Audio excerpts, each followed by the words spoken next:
Hello বন্ধুরা, welcome to my YouTube channel. আজ আমি আলোচনা করব শ্রীমদ্ ভাগবত গীতা শ্লোক 1। আমি প্রতিটি শ্লোক ভিডিও করে সকলের সামনে তুলে ধরব। চলুন তাহলে শুরু করা যাক। শ্রীমদ্ ভাগবত গীতার প্রথম শ্লোক। ভাগবত গীতা শ্রীকৃষ্ণ ভগবানের গান বা শ্রীমদ্ ভাগবত গীতা বা গীতা একটি 700 শ্লোকের ধর্মগ্রন্থ। এটি প্রাচীন সংস্কৃতি মহাকাব্য মহাভারতেরই একটি অংশ।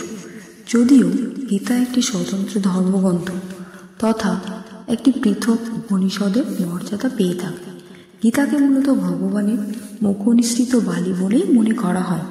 ধর্ম, দর্শন ও সাহিত্যের ইতিহাসে গীতা এক বিশেষ স্থানের অধিকারী। গীতার কথক শ্রীকৃষ্ণ ঈশ্বরের অবতার, পরমাত্মার স্বয়ং, তাই গীতায় তাকে বলা হয়েছে শ্রী ভগবান। যদি আমার ভিডিও ভালো লেগে থাকে তাহলে অবশ্যই আমার চ্যানেলকে সাবস্ক্রাইব করে দেবে। এই ভিডিওটি একটি শেয়ার করে দেবে। ধন্যবাদ।